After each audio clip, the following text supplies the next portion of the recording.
Shalom. Ada wajah baru? Tidak ada ya, wajah-wajah lama. Saudara, minggu kemarin saya sama istri sempat kunjungan ke pemakamannya kakaknya Pak Bil, ya, dimakamkan. Lalu ketemu Bu Lucy juga di situ, saudara.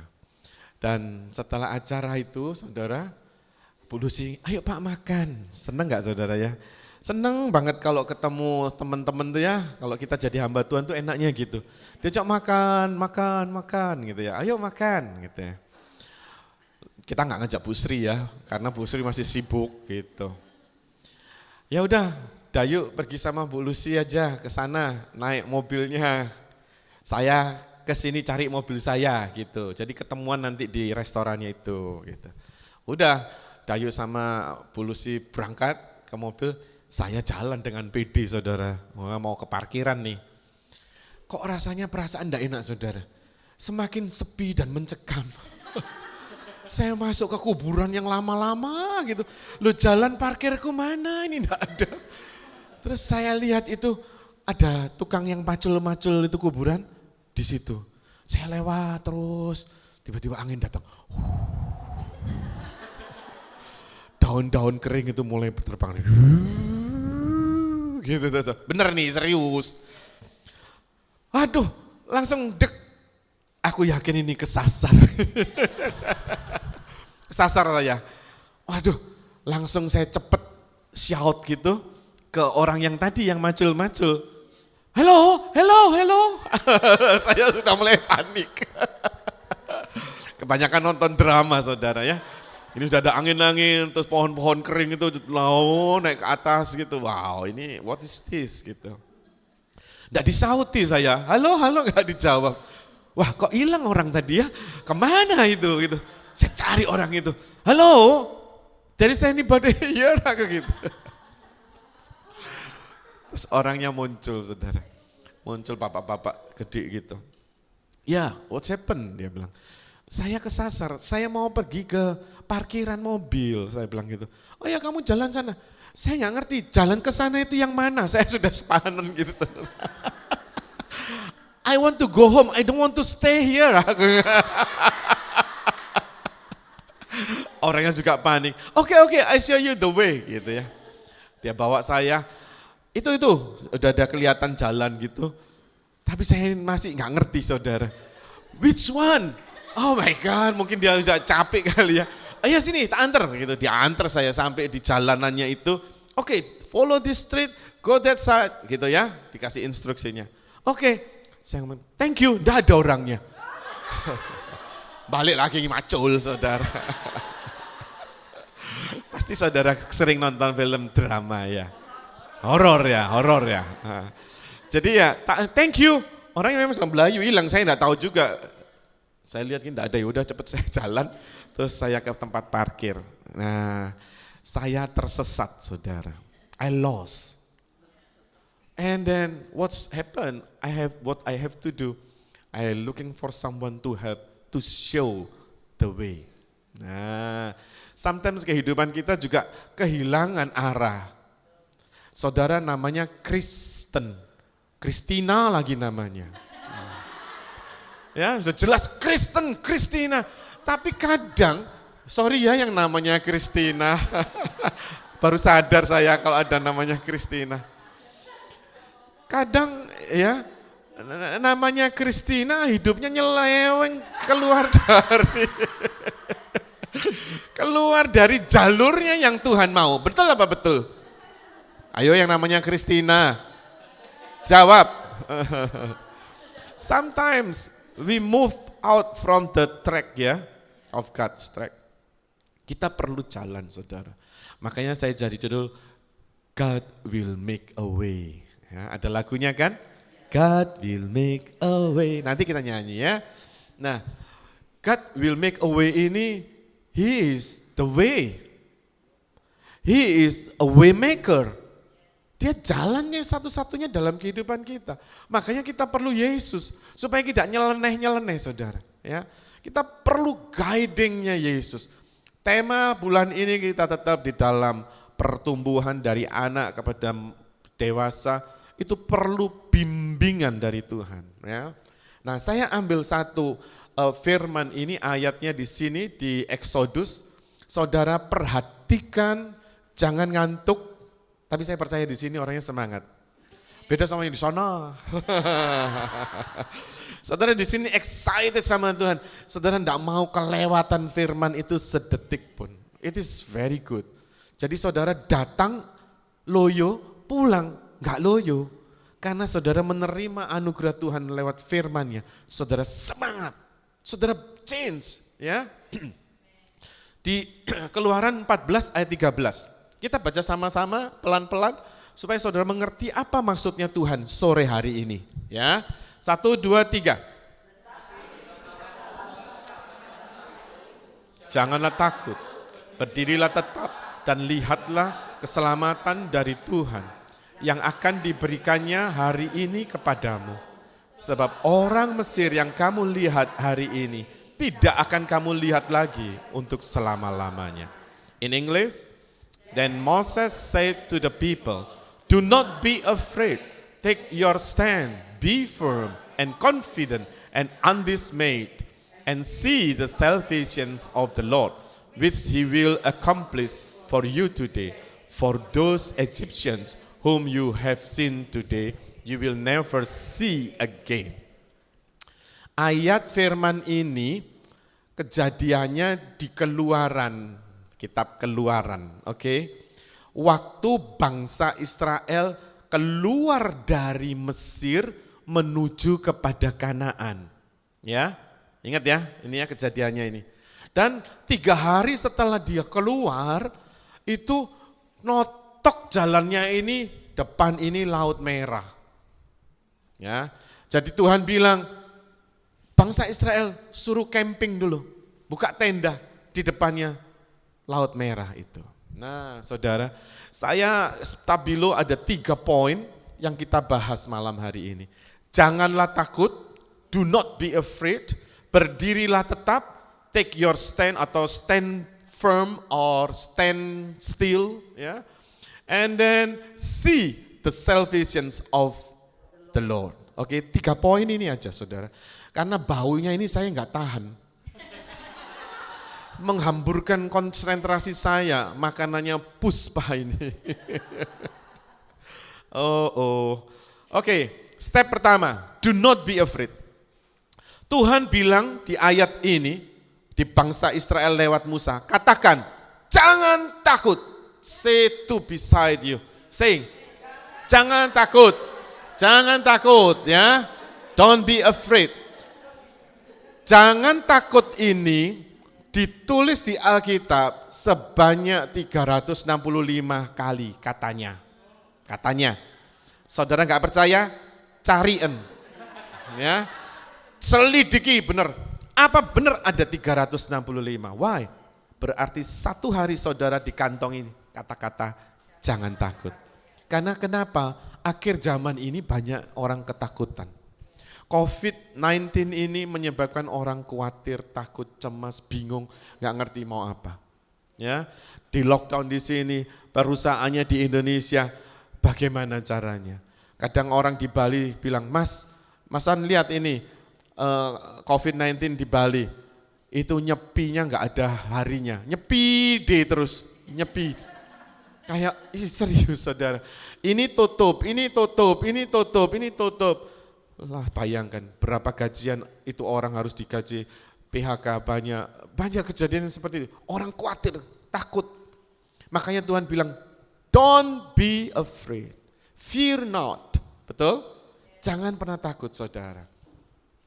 Di Exodus, kalau saudara baca tadi Exodus 14 ayat 14 dikatakan gini, Tuhan akan berperang untuk kamu dan kamu akan diam saja. Wow, makanya Tuhan bilang jangan takut, gua yang perang melawan musuhmu. Enak enggak saudara punya Tuhan kayak gini? Enak lah, kita suruh diam saja, Tuhan yang berperang.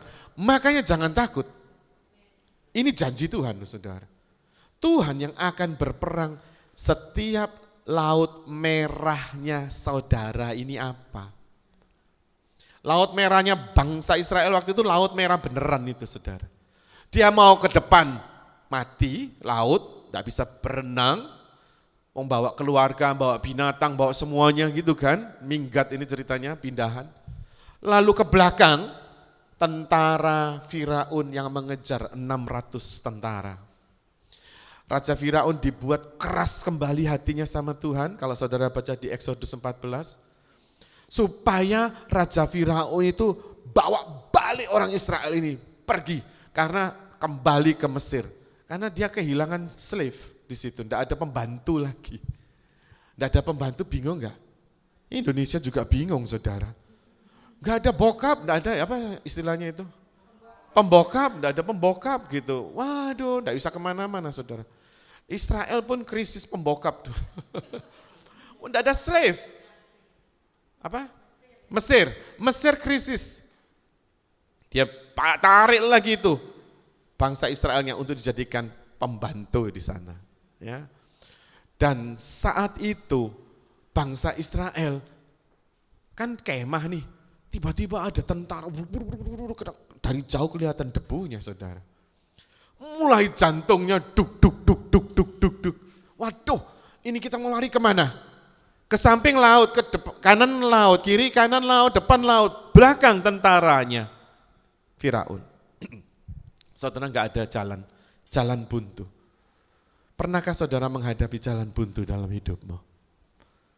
Depan ini sudah tidak ada siapa-siapa yang bisa dibantu. Bisnis saudara macet. Suami saudara sudah mengecewakan. Istri lagi saudara. Anak saudara lagi belum.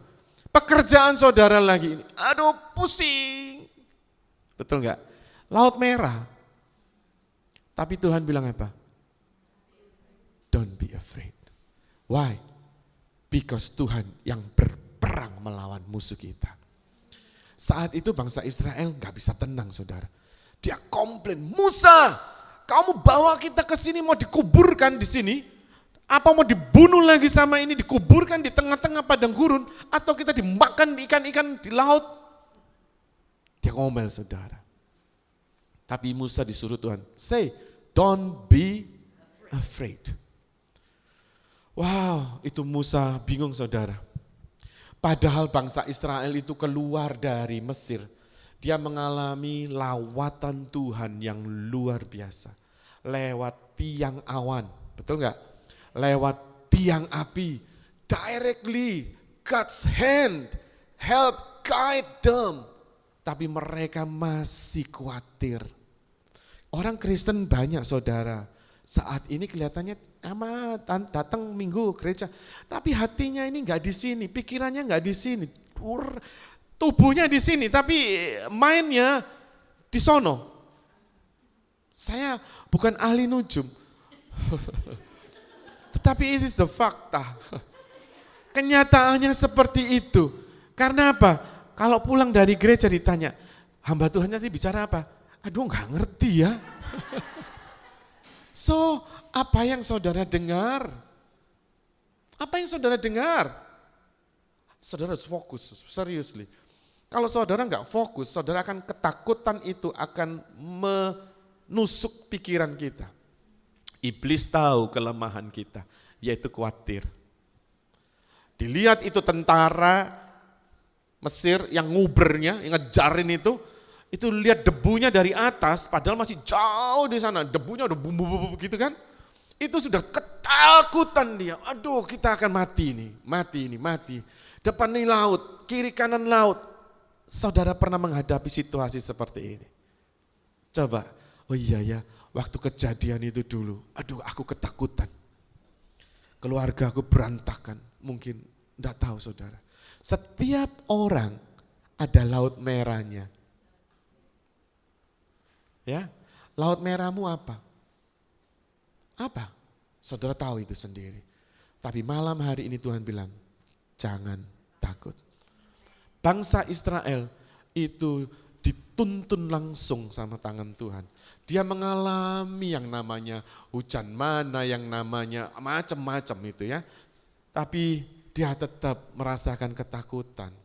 Padahal kita kalau baca di Alkitab ini, gemes lihat bangsa Israel ini. Aduh, ini orang Israel ya kok menggerutu terus. Menggerutu lagi. Dasar geblek, bok gitu ya. Kudu tak jeblek. Padahal Tuhan bilang, tunggu dulu. Kamu nunjuk-nunjuk ini yang 3 jari nunjuk dirimu. Kita hampir mirip-mirip, beda tipis sama bangsa Israel.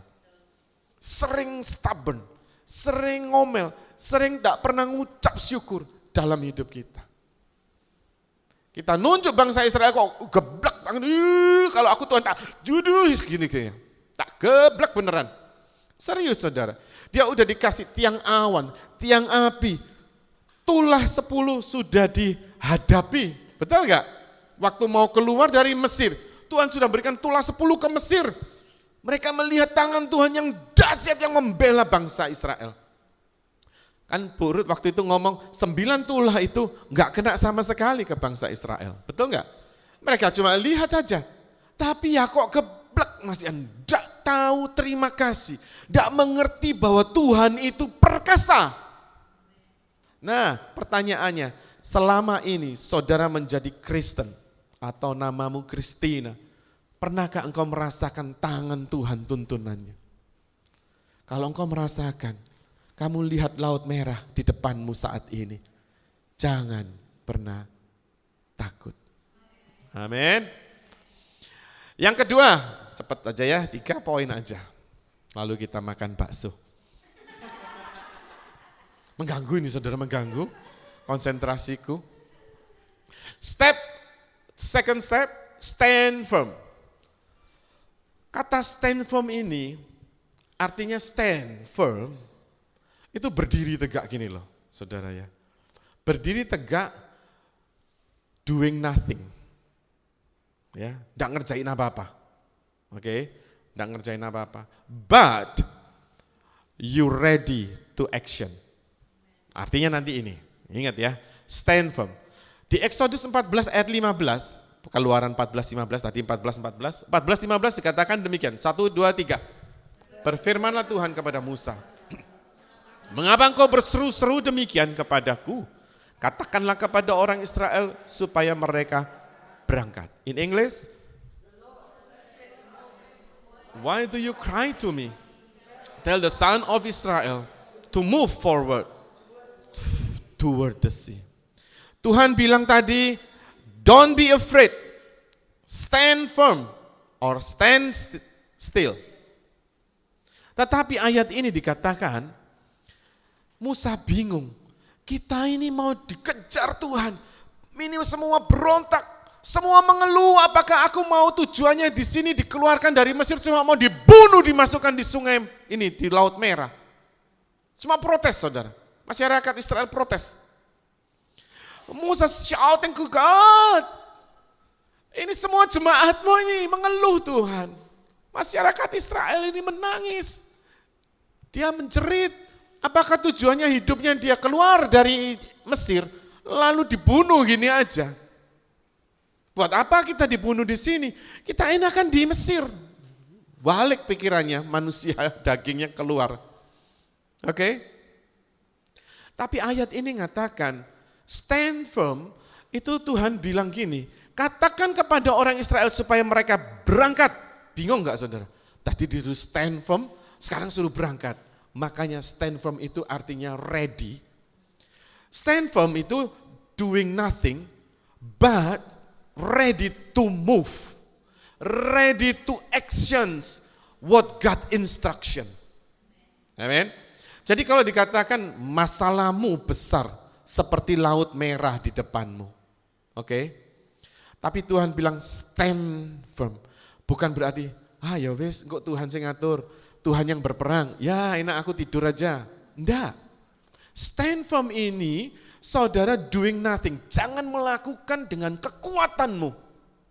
Don't do that. Jangan melakukan dengan kepandaianmu. Jangan melakukan dengan duit yang katanya orang kaya pakai duitmu. Tidak ada artinya saudara. Kekayaan itu nothing. Orang kaya apapun mau keluar negeri, mau berobat, tidak bisa. Anaknya mati, dia mau ketemu, enggak bisa. duit seberapa banyak, nggak bisa. Uangnya nggak ada artinya. Ya toh? Covid ini menunjukkan kedaulatan Tuhan. Jadi Tuhan bilang stand firm, artinya bukan ngeletakin kepala tidur, ngorok wis Tuhan yang kerja. Enggak saudara. Stand firm artinya ready to do what God's instruction. Saat Tuhan bilang, go, di ayat Yesaya 43 dikatakan juga demikian. Tuhan telah membuat sebuah jalan melalui laut. Saat itu Tuhan perintahkan, angkat tanganmu, brak. Lautan itu tiba-tiba, bias gitu saudara. Saya ini mau explain itu yang spektakuler gitu saudara. Coba saudara lihat laut itu tiba-tiba, bias itu langsung seperti itu loh saudara. Kalau saudara lihat filmnya apa ya lupa saya, Moses itu, nah The Ten Commandment itu wow, saudara itu luar biasa. Seluruh dunia, aliran apapun mengakui Tuhannya Israel pernah membelah Laut Merah. Di kitab-kitab mana saja diakui Nabi Musa membelah dengan tongkatnya lewat Tuhan. Wow, Tuhan yang kau sembah, ini dia. Dia katakan stand firm, stand still. Kita harus nurut apa katanya Tuhan saudara. Stand firm itu berarti apa? Doing nothing, tetapi melakukan circumstances with God. Ya, relation with God. Not do it by my strength, cannot. Tapi benar-benar ready to move. Waktu Tuhan perintahkan, pergi kemana? Ke tengah laut. Loh, Tuhan yang apa caranya? Ini laut, Tuhan laut, enggak bisa, enggak ada naik kapal, enggak bisa berenang. Ini ada orang tua, ada anak-anak, ada keledai, ada domba, ada sapi, kerbau, macam-macam so. Gimana? Angkat tanganmu. Wow, kalau dia leha-leha gini, ya enggak sergap gitu, repot saudara. Musa langsung tangkap suara Tuhan, suruh angkat tangan, dar. Begitu dia angkat tangan, laut terbelah. Wow, kalau saudara lihat di mana namanya, kok enggak ada ini gambarku? Oke, di tengah laut mereka berjalan, betul enggak ya? Ya. Lalu yang ketiga, step ketiga, see the salvations of the Lord. Demikianlah orang Israel berjalan dari tengah-tengah laut ke tempat kering. Sedang di kiri dan kanan mereka, air itu sebagai tembok bagi mereka. The Israelites went into the middle of the sea and dry land, and the waters formed a wall to them on their right hand and on their left. Jadi waktu laut itu terbelah saudara, dinding kiri kanan itu adalah, ini dia, lautan. Air laut itu jadi tembok kiri kanannya saudara. Mungkin ada anak kecilnya kayak Aurora, pasti dia lihat, oh mami look, the fish, berkubur gitu kan, di situ dipegangin. Ini kok, ini is like a pudding, unjur, kita lautnya ujuk gitu kan saudara ya. Cuma imajinasi kita lihat itu. Itu temboknya bukan tembok kaca yang keras gini, ini air saudara.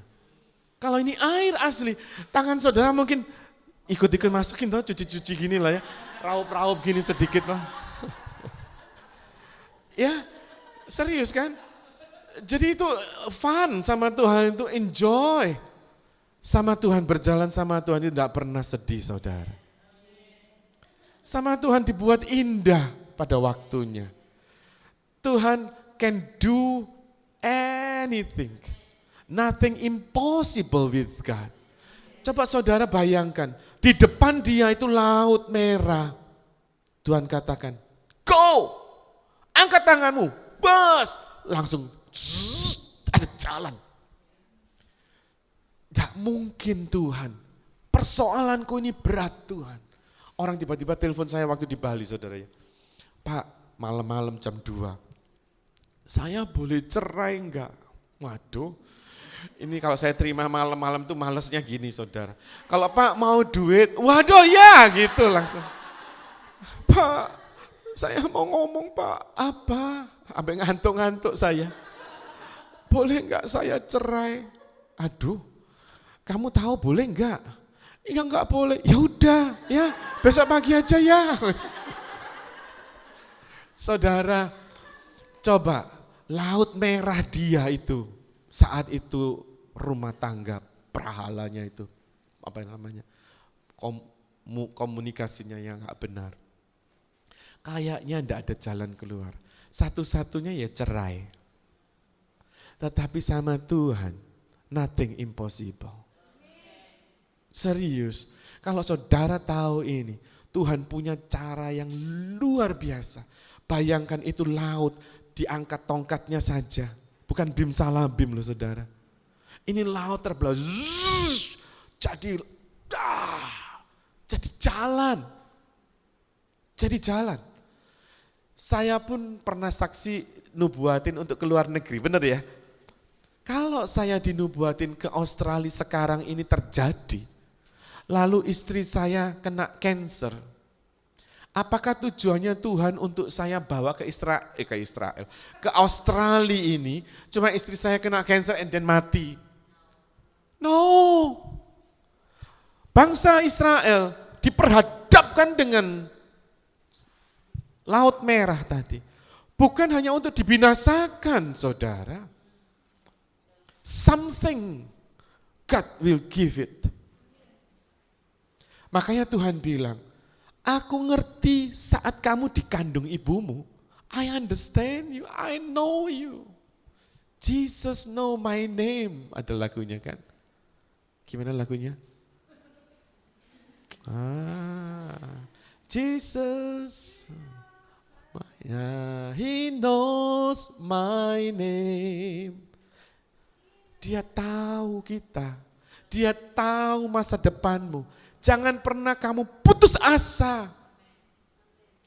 Laut Merah ada di depan bangsa Israel karena Tuhan mau menunjukkan demonstrasi the power, his power. Ini loh aku Tuhanmu yang berperang melawan musuhmu. Jangan pernah kita di sini ketakutan saudara. Persoalan seberat apapun di Laut Merah yang kelihatannya buntu, tidak ada jalan keluar, Yesus mau mendemonstrasikan kuasanya dalam hidupmu. Oh, kalau saya ingat itu saya selalu nangis, saya ingat Tuhan itu begitu baik senantiasa dalam hidup saya. Laut Merahmu apa? Jangan pernah menyerah. Yesus berperang melawan musuhmu. Yesus cuma minta stand firm. Stand firm artinya ready, listen to action what his instruction. And then the third step, see the salvations of the Lord. Okay.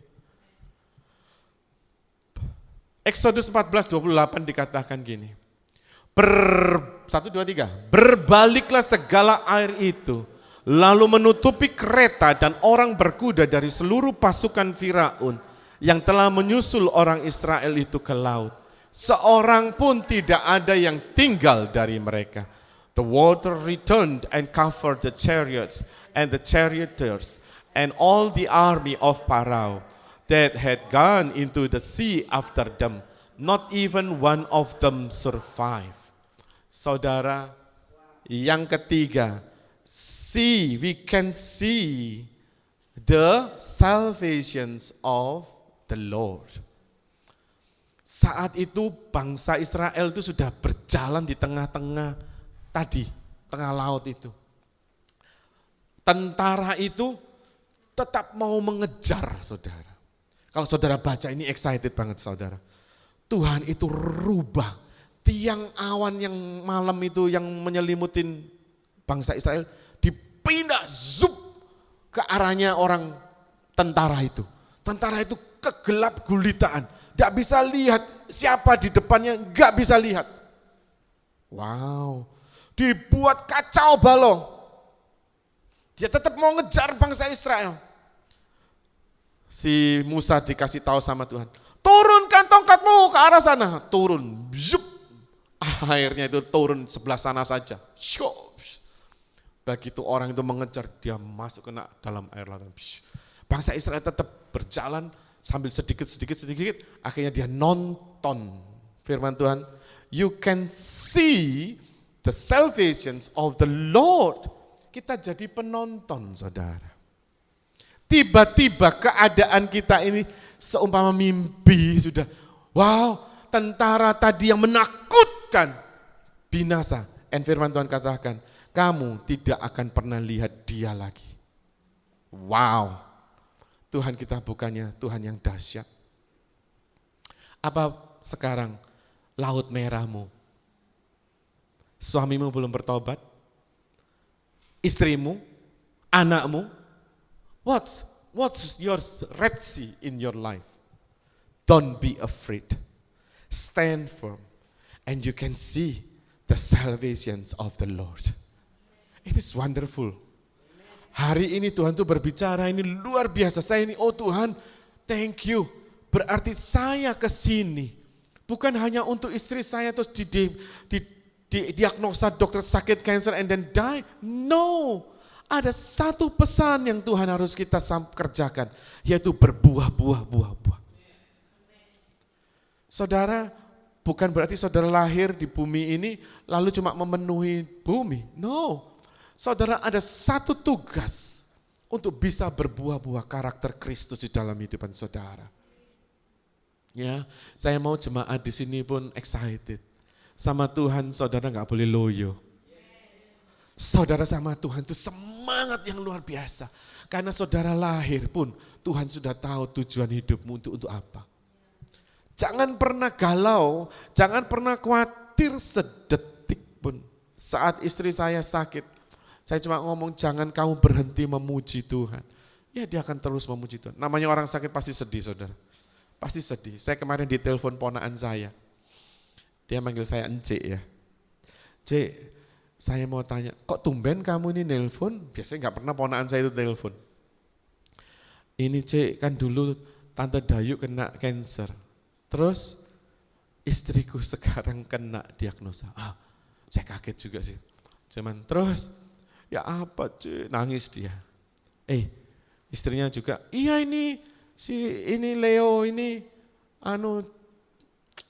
nangis Cik. Dia bilang, pada istrinya nggak nangis. Leo, kamu kok egois ya gitu ya. Saya kuatkan gitu maksudnya. Enggak Cik, pokoknya dia sembuh aja gitu dia bilang gitu ya. Saya tahu orang yang kena cancer pasti sedih lah. Masa mau happy, aku kena cancer.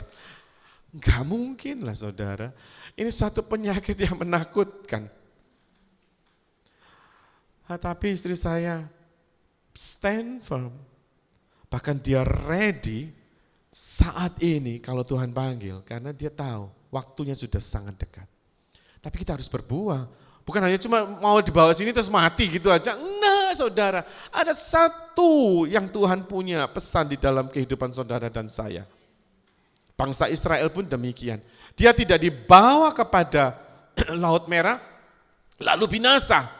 No, ada lagi janji-janji Tuhan yang digenapi. Mujizat demi mujizat yang akan dilihatkan kepada bangsa Israel bahwa your God is more powerful dari segala kuasa apapun. Okay? And the last things, Roma 5 ayat 2 dikatakan, oleh dia kita juga beroleh jalan masuk oleh iman kepada kasih karunia ini. Di dalam kasih karunia ini kita berdiri dan kita bermegah dalam pengharapan akan menerima kemuliaan Allah. Amin.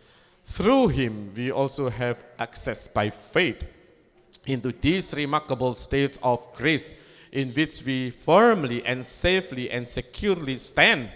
Let us rejoice in our hope and the confident assurance of experiencing and enjoying the glory of our great God, the manifestation of his excellence and power. Amen.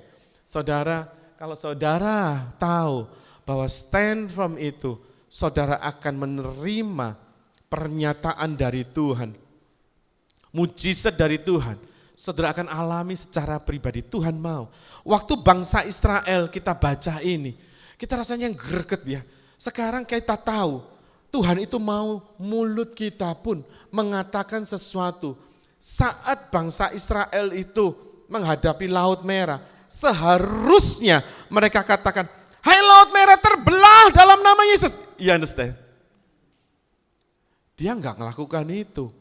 Dia komplain. "Musa, lu bawa gua ke sini, lu mau bunuh gua di padang gurun. Mendingan aku hidup di Mesir." Dia mengatak-ngatai Musa, dia komplain sama Tuhan. Tuhan mau saudara dan saya menghadapi Laut Merahmu saat ini.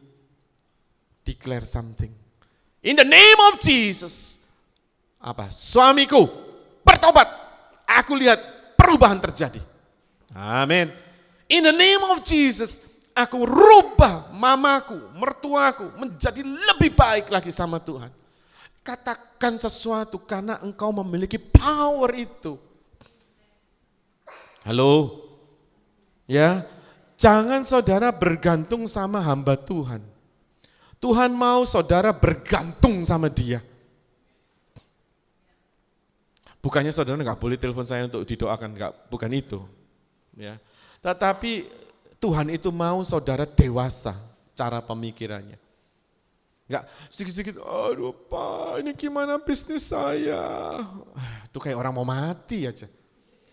You have power, Holy Spirit in you.